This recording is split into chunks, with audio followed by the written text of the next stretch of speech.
All right. Good morning. We're recording. So like I said, we are going to be talking about the final exam today. So I'm going to give you that information, show you where the review sheets are, and go over a little bit of when we'll be reviewing because will have some time in class to review. But this way you have 2 weeks. If you want to get a head start in the review, then you can do that. So I'll show you those. And then we are starting the culminating project today, all right, which is the Can I Survive on My Own project. So it's quite a few tasks, but we're going to break it up. We're going to work on it today. We're going to work on it tomorrow and next week. So we'll be spending about 4 class periods breaking up the 15 different tasks that you have to do. So we'll be doing 3 or 4 in class each day. So therefore making it reasonable to complete. And you should be able to get a good chunk of it done in class as long as you're participating. If you're not following along, if you're not with me, then you'll get lost. But if you stick with me, it's going to make doing the project a lot easier. Okay, so, and that's in the module 11, all right, the Can I Survive on My Own? All right, so to get started really quick in the chat, can you tell me when is the final exam for government for this class, second period, what day? If you're not sure, you can look on the announcement I posted yesterday. You can look on the home page. Great, JD, yes, yes, great, Lucy, thank you, yes, May 12th. Okay, so this is for second period. So obviously it depends on the day, right? So if you're watching this as a playback, make sure you double check your homepage because if you're third or fourth or fifth or sixth, you're going to be on a different day, right? So first and second period, it is May 12th. What day of the week is that? Anybody? Yes, very good, Whisper. Thank you. Friday, great, JD. Yes. Okay, so 2 weeks from this Friday. So it's coming up really quick. Okay, so we got about a little over 2 weeks until the exam. So we know it's May 12th. Friday, okay, for this class. Remember, all seniors are taking their exams a couple days early, and that's because we have to get everything processed to actually confirm that you passed your classes. Because while it's probably saying you're on track to graduate, if you are on track to graduate, you still have to pass these classes. So they have to confirm with your final grades and exams that they're done, and they need a couple days to do that. We have to get grades in, then admin has to do it. So there's a lot of steps. So that's why we have to do it a couple days early. So do not follow the 9th, 10th, 11th grade schedule, okay? 12th graders, end of the year, they always test a little bit early because we have to get all those in so we can get you processed and cleared to graduate. We don't want to be like, yes, you're graduating. Oh, wait, you didn't pass that class. And then that really stinks, right? So we got to make sure and confirm it. Okay. How long do you have to take the exam? How long is it open for? Anybody know?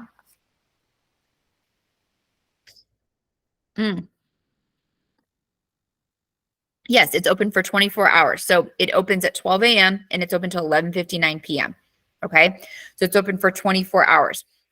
And I'm going to show you really quick in the announcements where you can see that. Okay, so you take it on Friday the 12th, May 12th. Okay, it opens at 12 a.m. It closes at 11:59. So if you start at 11:50, it will close 9 minutes in. And no, I'm not going to reopen it for you. So sending me those emails, oh my goodness, you should know by now. All right. So, and I went over it. Okay. Last question. Do you get to retake finals? This will be a yes or no question. Let's fill up the chat with this. I've got 19 people in this. Come on, respond. No, yes, keep filling it up. Fill it up. Let's go. No, no, no. I want to see lots of no's.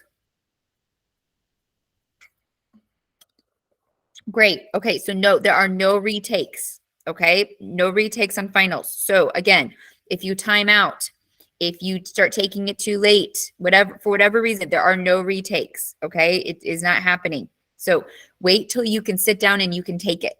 All right, so you don't think you can pause it and then come back. Okay, or oh, this came up. Say it's got to wait unless the house is on fire. You know what I mean? You got to sit and you got to get that done.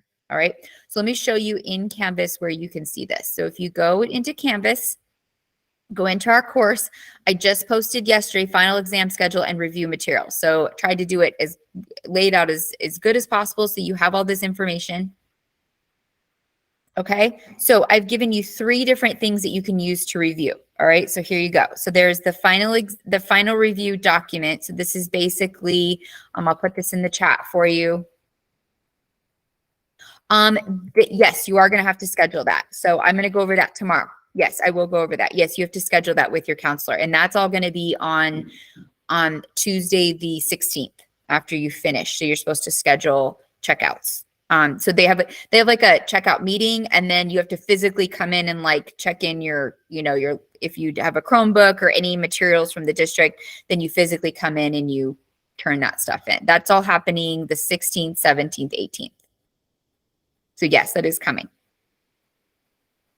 Yeah, so like I said, during school hours, those couple of days, don't have stuff scheduled because be ready to focus on school because you got to wrap things up, put a bow on it, so to speak.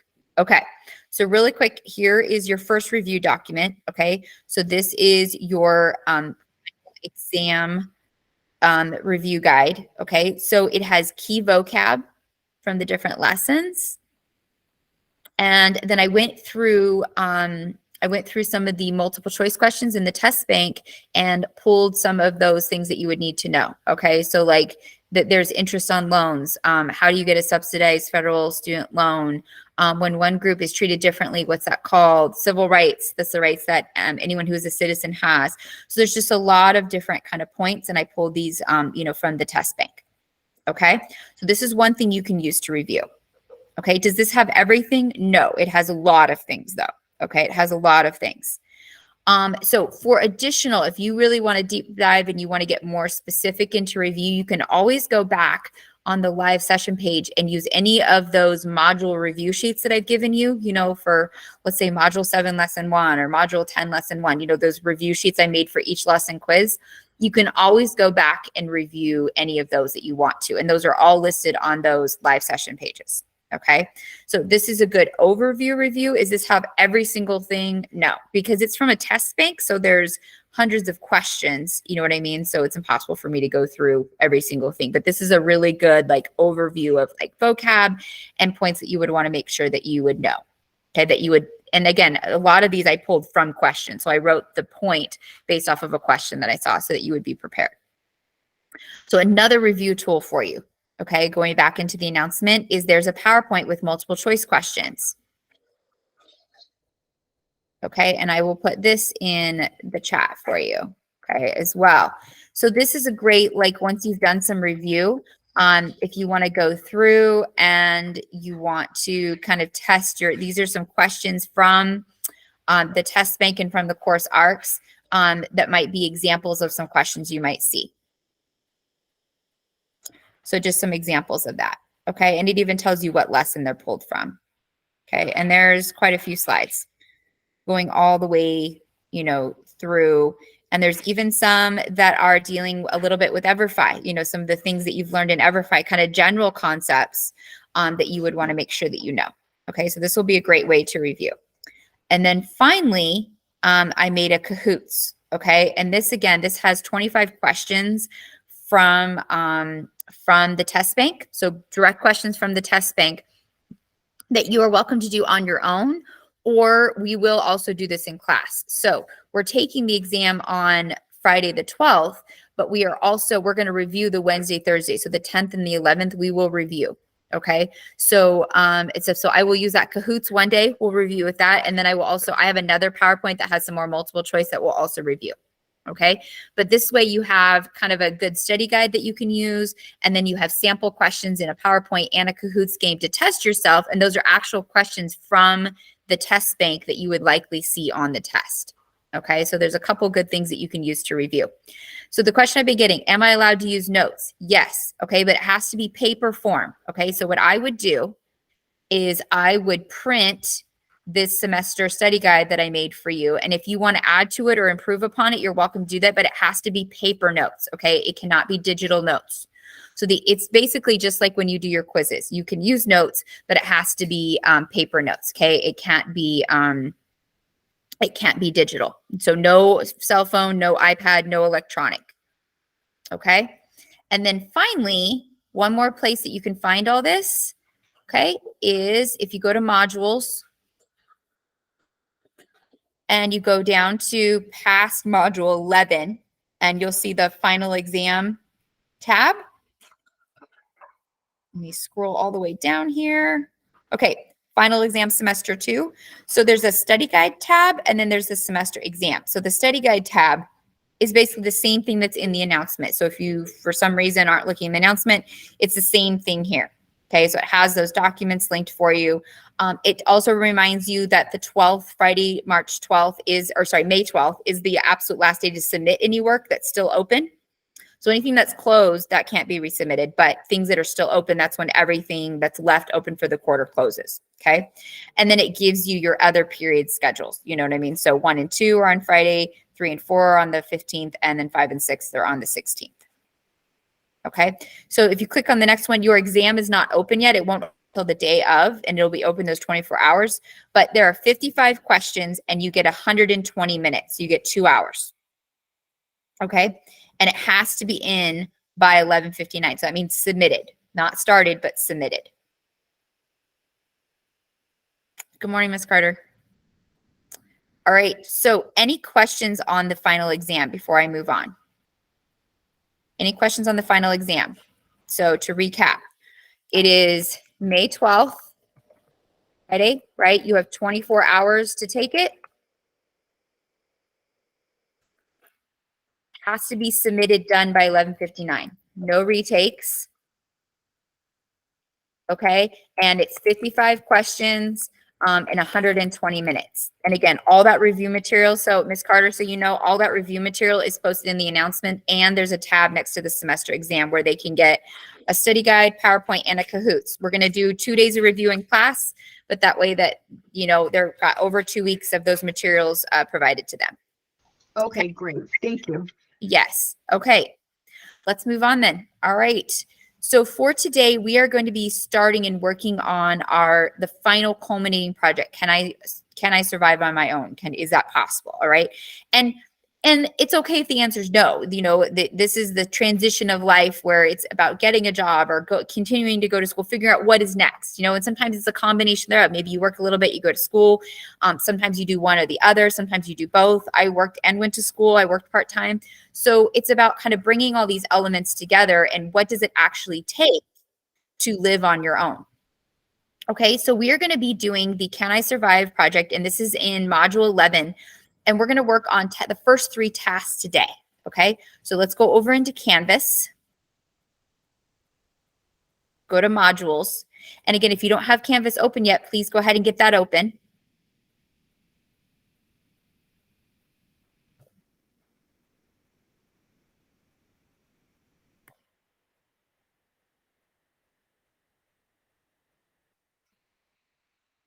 Okay, so once you're in Canvas, scroll down and you're going to go to module 11. Can I survive on my own? Okay, so it's past the EverFi. So you have the financial literacy, the money moves, which remember that was due yesterday, the first 3, okay, in money moves, the intro to finance, the modern digital banking, and the theft and identity theft and fraud protection. So those 3 were due yesterday. If you weren't in class or if you need additional assistance with that, go watch the playback from Monday because I take you through step by step, right? Those 3. Okay, so this is what we're going to be working on this week and most of next week. Okay, so this is what we'll really be focusing on. So it's a big project and they've broken it up into basically 4 different parts. So there's 15 tasks total. Okay, we're going to do the first 3 today. And we aren't going to do them all in order. So you can see here, like on next Friday, it says tasks 1 through 14 are due, but then tasks 6, 7, and 15 are due different days. So there's a few things that are done out of order, and I'll go over all of that in class. So I encourage you to stick with me and stuff. If you get overwhelmed by projects, don't worry. It's a culminating project, but we're going to break it up over the course of 4 different days to make it very reasonable. Okay, so you're going to go to the Can I Survive tab.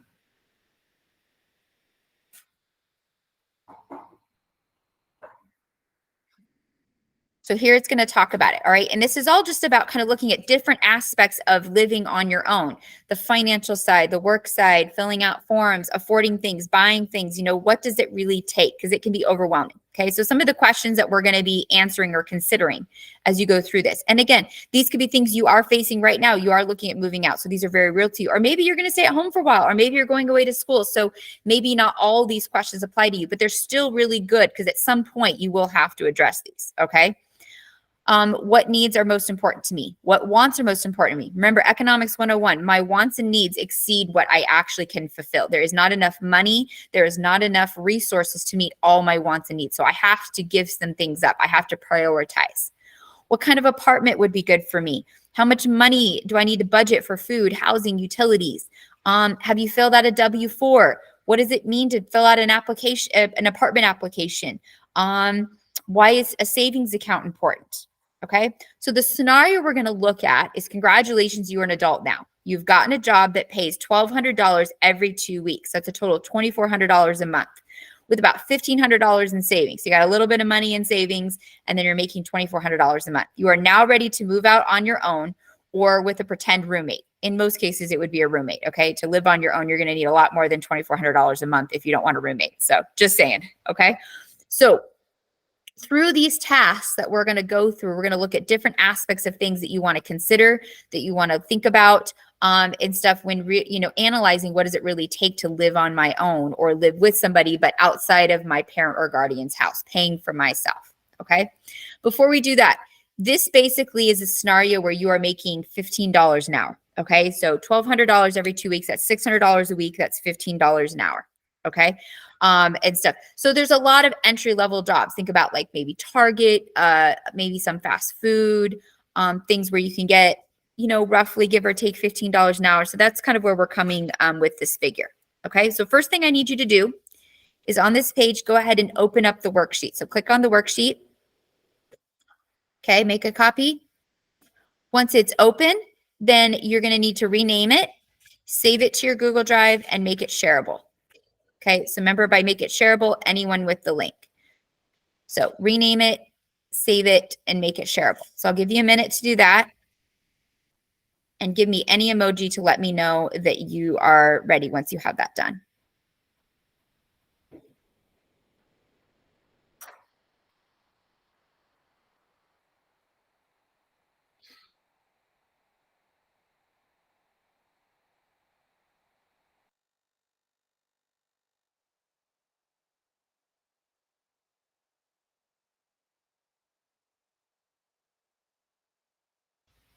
Okay, get those open and then let me know that you have it ready and you're good to go. Obviously, yours doesn't have answers yet. This is the key. All right. We need to have it open, and you're going to want to save it because we're going to, like I said, we're going to work on this. We're breaking this up. So if you're someone, if you get overwhelmed by projects and you're like, this is too many things and stuff like that, coming to class and sticking with me is how to do it. And we're going to do the first 3 tasks today. So you might have to complete a little bit of this out of class, but we should be able to get 80-90% of this done in class. All right, let's get started. Okay. So we're going to go back to our instruction page, and it's going to say, which bank is better for you? A credit union, savings, loan, or regular bank? Let's watch this quick video, and then I'll talk to you about what you need to put in your response. Okay.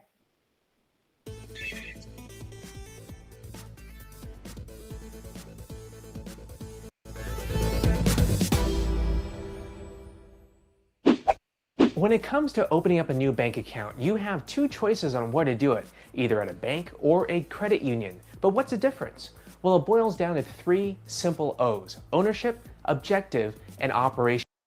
Objective and operation. Let's take a closer look. The first difference is ownership. Banks are owned by shareholders, whoever that might be. Credit unions, on the other hand, are owned by customers, or as they call them, members, and they're part of a cooperative. They may have a common theme together, like they may all be firefighters or live in a certain part of town. In fact, members have a say in the way that the credit union is being operated. If they don't like it, they can run for the board of directors to make a change. Try that with your bank. The second difference is objectives. Both banks and credit unions have the objective of serving the financial needs of their customers, but banks need to maximize profits for its shareholders, whereas credit unions are not for profit. After covering their expenses, they return their profit to their members in the form of lower loan interest rates, higher savings account interest rates, and lower or fewer service fees. The final difference is in operations, or the way they operate. Both banks and credit unions have ATMs, branches, deposit insurance, and are overseen by regulators, but that's where the similarities end.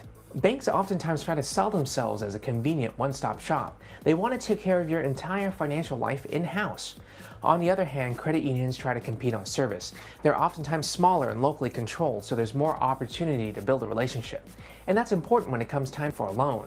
But don't confuse their smaller size with a lack of convenient banking options. A lot of times credit unions are part of a shared branch or ATM network, so you can bank at other credit unions across town or around the country. So when you boil it down, both banks and credit unions try to offer the same products and services, just in a little bit different way. So in 2 minutes, you just got smarter about the difference between a bank and a credit union. For more information and resources, visit our website at 2minutefinance.com. I'm Bobby Lee with 2 Minute Finance. Thanks for watching.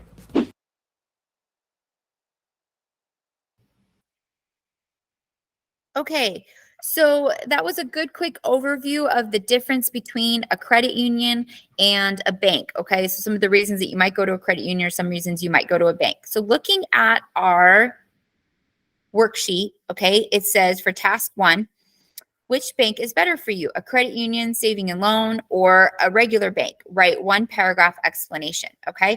So I'll give you about 5 minutes to do this, but here's some things that to maybe kind of consider, okay? So reasons why you might go to a credit union. So credit union is harder to get an account, okay? So let's say, let's do bank first, okay? So bank, if you have no credit, no job. So if you're like really just starting out, you're probably going to have to go to a bank. All right. Their criteria is there's not as much criteria. Their criteria is lower for opening an account. Okay. So you can just kind of get started, get an account, things like that. Okay. And it's nice because you can do everything at that location. And not as much required to join. Okay, now a credit union. A credit union is going to have stricter requirements. Usually you have to be in a certain profession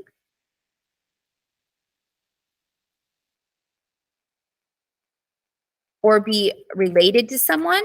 So for example, maybe you have to be in the Navy or the Armed Forces, or I know there's a teacher credit union, so you have to be a teacher, or related to, meaning a parent or a spouse, you know, a partner, legal partner of that. So there's certain criteria, okay?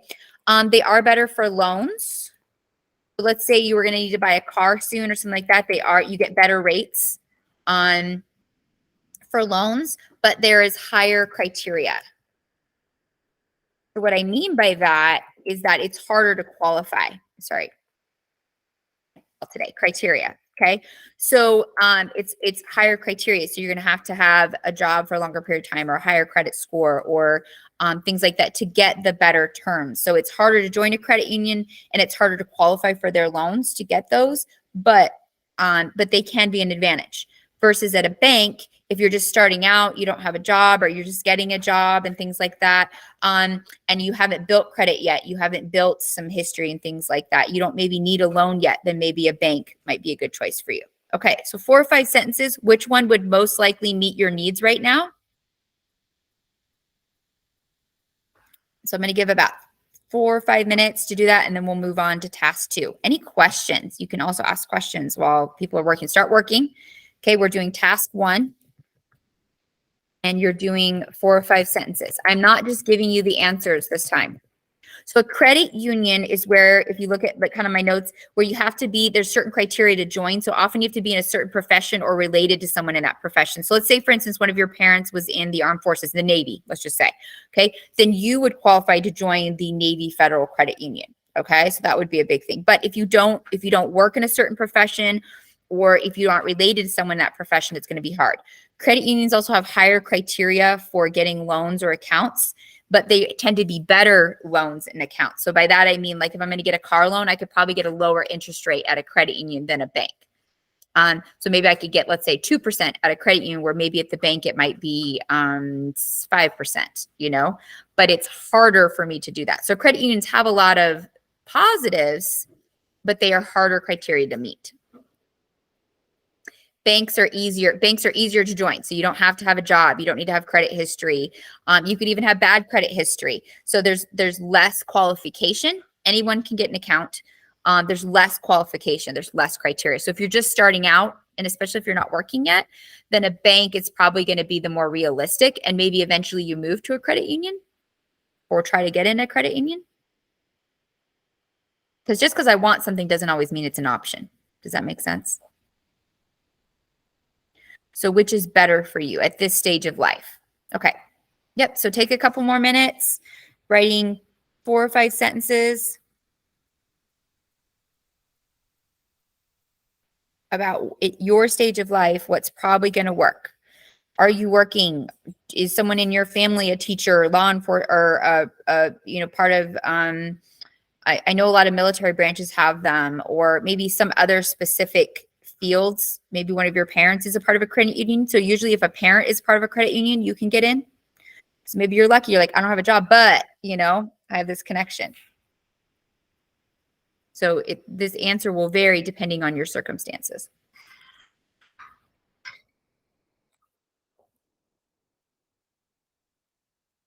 You would need to get an ID. Yeah. So you would need to get, for either one, you would need an ID. So to go to a regular bank or to a credit union, you would need an ID.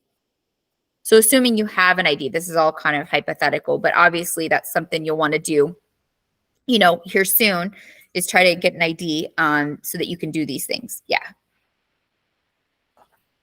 Because especially once you get a job. They wouldn't let you use your permit card?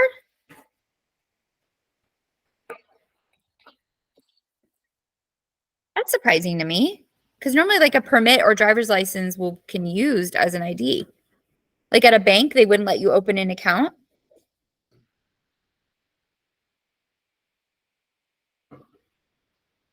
Weird. Okay, well, I know a driver's license counts as that. So I wonder if it's because a permit is so that's weird because I know because your driver's license counts as your ID. So maybe because it was a permit, maybe it has to be an ID or a driver's license. That's the only thing I can think of. Okay, yeah. So once you get your driver's license, you'll be fine. Or you could just get an ID if it's going to be a while. Not everybody runs out and gets their driver's license. Okay, good to know. So permit doesn't count. I guess I didn't think about that. So good to know, You're never too old to learn something new, including me. Thank you for sharing. That's good to know. Somebody else, so don't make that mistake. Or at least, waste your time. Like know that you got to go get an ID or driver's license for it to work. Okay, I'll give about 1 more minute and then we'll move on to task 2.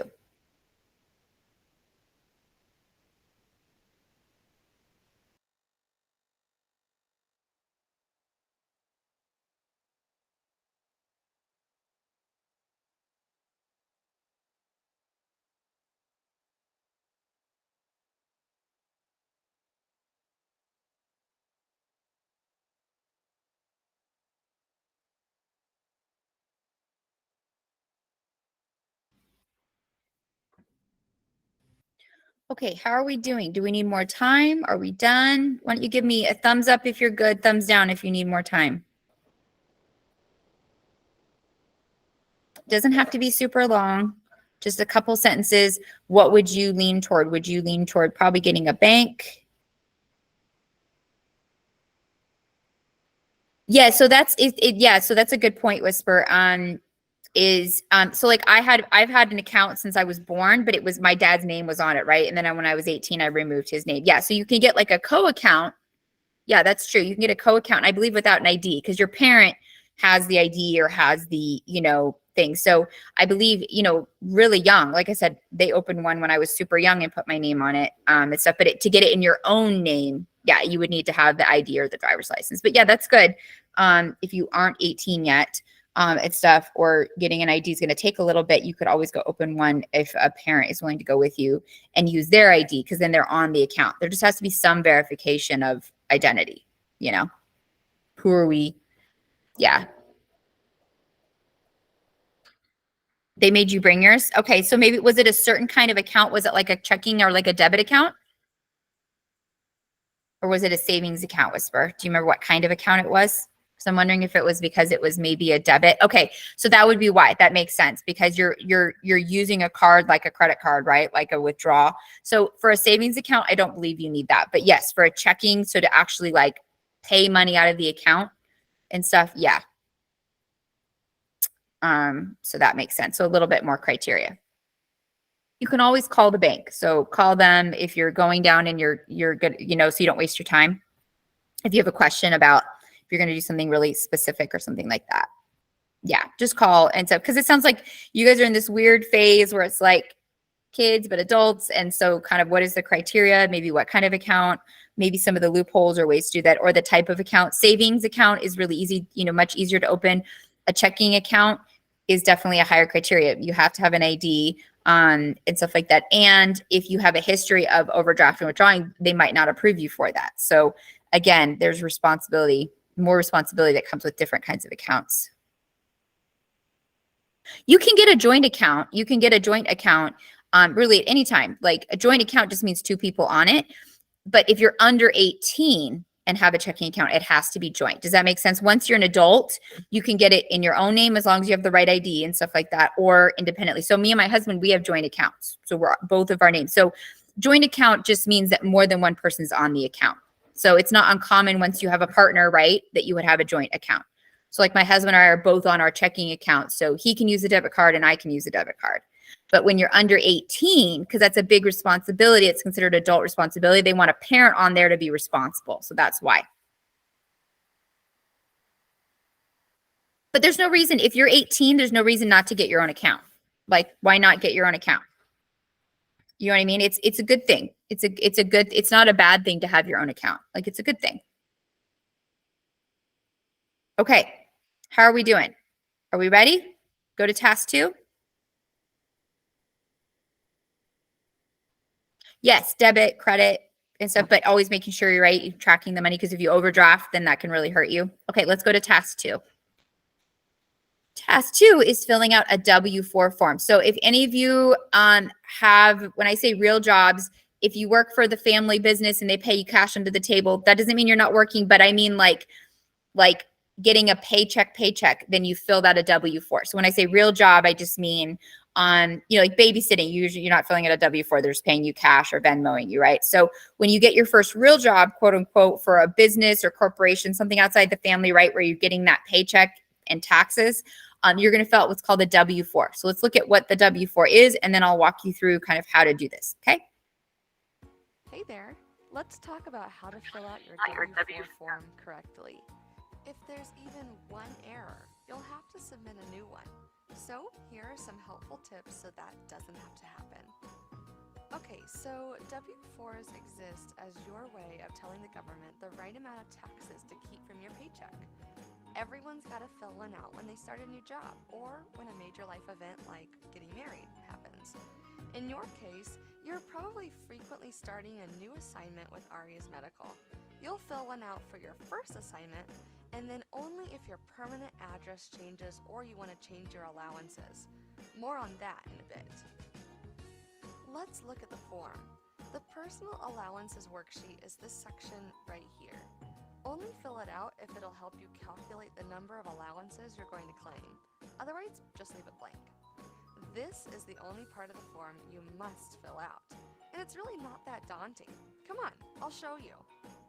Enter your legal name as it appears on your Social Security card. That's right, Trish. You have to write Trisha on your W-4. Same for you, Nicholas. Put your permanent address in these boxes here. That means no P.O. boxes and no temporary lodging address, okay? Put your Social Security number here. Mark what your status is, either single or married. Box number 4 on the form is unlikely to apply to you, but double check just in case. Alright, now comes the fun part, allowances. Allowances are the system used by the government to determine how much money to withhold from each of your paychecks. Essentially, each allowance represents something in your life that reduces your income, such as yourself, your dependents, working only one job, being the head of household while married, and many more. The more allowances you report, the less tax will be withheld, which means more money in your pocket on payday. Think of it this way. If I claim 2 allowances, one for my child and one for me, I'm saying I need more money today to pay for our expenses. So please, Uncle Sam, don't tax me so much now. Okay, another one. If I'm single without dependents, I might claim 0. This often leads to a refund during tax season because I'm indicating to the government that they can tax me more today because I have fewer expenses than people with children, for instance. Make sense? I hope so, because in box 5, you'll write the total number of allowances that you're going to claim. The next line here asks if you want additional money withheld from each paycheck. Most people write 0 unless they otherwise expect to owe the IRS a bunch of money during tax season.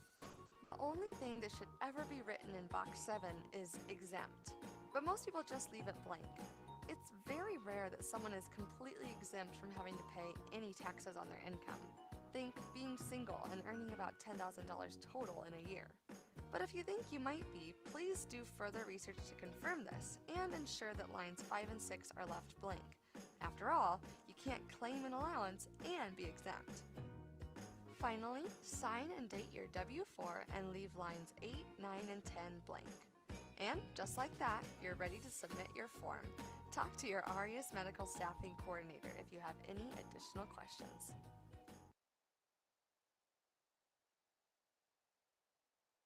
Okay, so this gives us a little bit of an overview about what is the W-4. So the W-4 is important when you start a job, and you have to adjust it anytime you have major life changes. So a W-4, its purpose is to basically try to calculate how much from your paycheck should be withheld and paid to the federal government, so that when April 15th comes around and we file our taxes for the previous year, we're hoping that that estimate was close, right? And remember, I talked about how give or take $500 is pretty good. So if you owe less than $500, or if you get a refund less than $500, that's a pretty good estimate of with your income and circumstances. So if you have a spouse or not, if you have kids or not, that you're having the right amount withheld. Okay, so the goal of this is just to help you understand a basic understanding of how to fill this out. And when you get a job and as life changes and stuff, you might have to refill them out. You can always ask the Human Resources Department or hiring manager, to help you out or answer specific questions if you're not sure about something.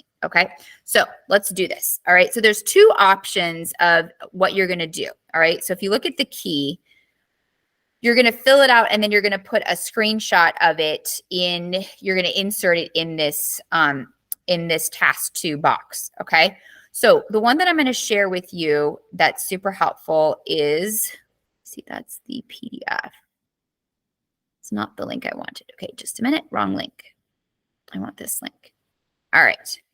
So the one I'm going to share with you is one where you could digitally fill it out and then you can take a screenshot and you can insert it. Okay. The other option is a PDF, which you would have to print it out and fill it out and then take a picture and then screenshot it in. Okay. So I personally would do the first link. So the IRS link right here, this first link is the one that I would do. Okay. It'll just make it easier. You don't have to print. Now there's 4 pages. We only are going to do the first page. Okay. So let me take you through. So go ahead and click on that first link that I just put in the chat. Here, I'll put it in there again, just in case. And let's fill this out. Okay, so the one that says IRS Gov, that's the one you want to click on. Okay, and it'll look like this.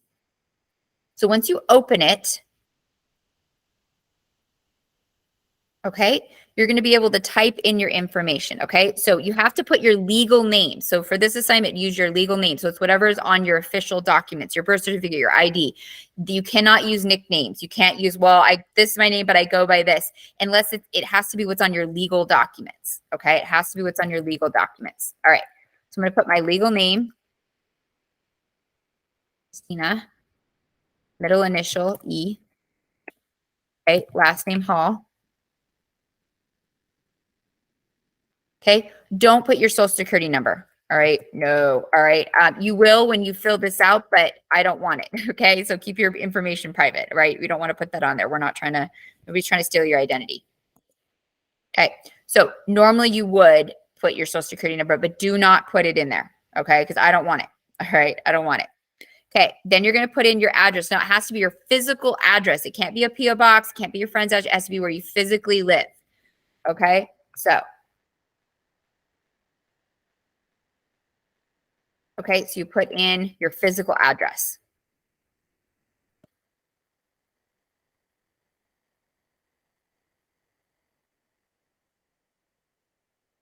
Okay, give me a thumbs up when you have your name and address entered.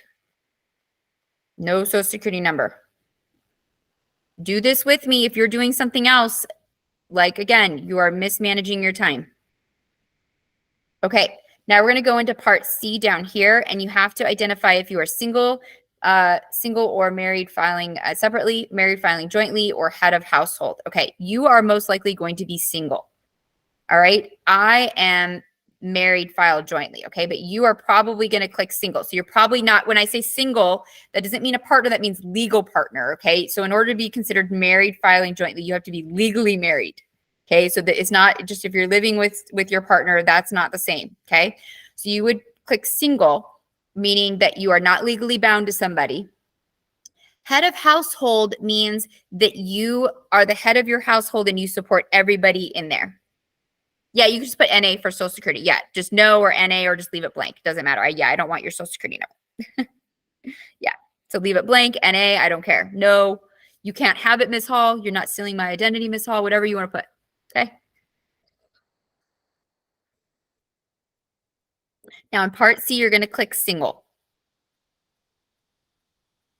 Okay. And if and when down the road, if you get legally married, okay, to a partner, then you could go back in and you could change this. Okay. But until then, you click single. Okay. So part 2, we're going to skip. There's nothing that you need to do here in part 2. And we're going to look at part 3, step 3.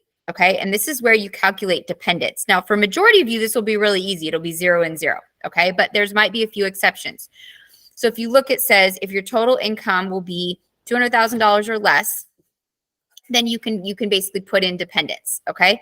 So dependents there are 2 types of dependents. So the first type, or most common, is children under the age of 18. So if you have a child, then you can deduct $2,000 for each child that is under the age of 18. So for example, I have 2 kids, so I can deduct $4,000 because 2,000 times 2, because you multiply it, right? Okay, so 2 kids. So if you have a child already, if you have a child, you can deduct them, then that would be 1 child, then $2,000. If you have 1 child, or if you have more than that, then it's for each one. Now, if you have none, you just put 0. Like I said, for majority of you, you'll put 0. The second kind of dependent is someone who lives in your household that does not work, that is dependent on you. Okay. So it could be like an elderly grandparent or parent, somebody that you're caring for, or something like that, that is under your roof, that you are legally responsible for. You support them, but they are not a child. Okay. You get a deduction for them, but not as much. So again, for majority of us, it'll be 0. Okay. But if you were down the road or having that circumstance where you're caring for an elderly relative or parent or something like that, and they're not working then you could claim them as a dependent, but it's separate from children. So for majority of you, it'll be 0 and 0. So for total, we would put 0. Okay. Now for me, I have 2 kids, so I would put 4,000. So the total amount of money, I don't have anyone older that I support. So for me, it would be 4,000. But again, that's only because I have 2 kids. So it would be 0 for majority of us. If you have a child, then you would put 2,000 for 1, or so on. Okay. Step 4 is this is for circumstances like if you have a business, if you are a CEO, if you have lots of dividends, if you have investment properties. This is for people who have complex business situations. If you're just working a normal job, getting a paycheck, part 4 is not going to apply to you. Okay. So just leave it blank. Okay. And again, down the road, if you were to have investments, own businesses, things like that, you would work with an accountant on this. Okay. Because that can get really confusing. Step 5 would be to sign it and date it. You can't on this one. It won't let you. So don't worry about it. So as long as you filled out section 1, make sure you fill out part C, and then section 3, which for most of you will be 0s, or the exception, if you have a child, then you would put 2,000. Okay. So then this would be 2,000. Leave part 4 blank. It's not going to apply to you right now. If you're just starting out and stuff like that, it's not going to apply to you. And then normally you would sign it, but this won't let you sign it. So you can literally just take a screenshot. Okay. So what I would do is I would zoom out so I can get the whole page there. So see how I zoomed out? And then I would take a screenshot and then copy and paste it into this document right here. Okay, questions. Questions. So finish your form, take a screenshot of it, and then insert it right here in task 2.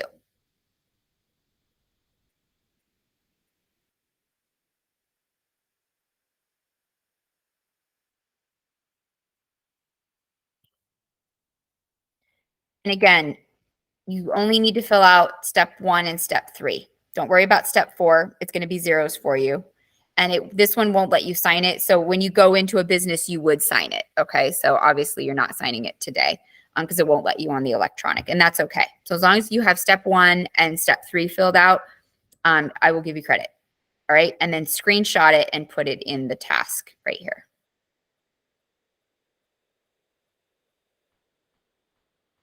Any questions?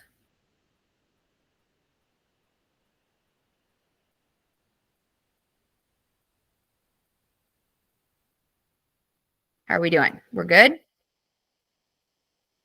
Okay, give me a thumbs up if you're done.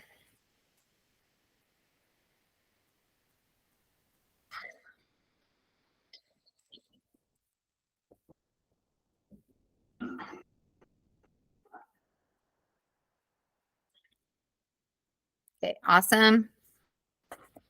Okay. So before we go, step 3 is pretty easy, and then we'll pick up tomorrow with step 4. So step 3, you are going to need to do on your own, but it'll take you just a minute or 2. Okay, it won't take very long.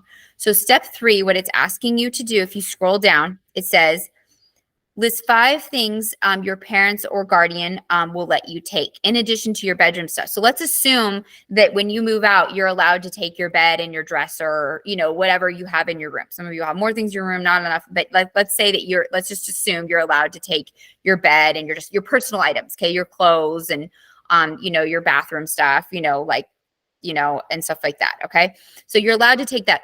What additional things do you think that you would be allowed to take? Now, this can be hypothetical, okay? Or maybe you've talked to your parents about this or guardians about this. Like maybe, so I just gave an example of a couple of things. Maybe there's a extra sofa in the loft, you know, some small extra sofa that you'd be allowed to take. Or maybe there's an extra TV sitting around.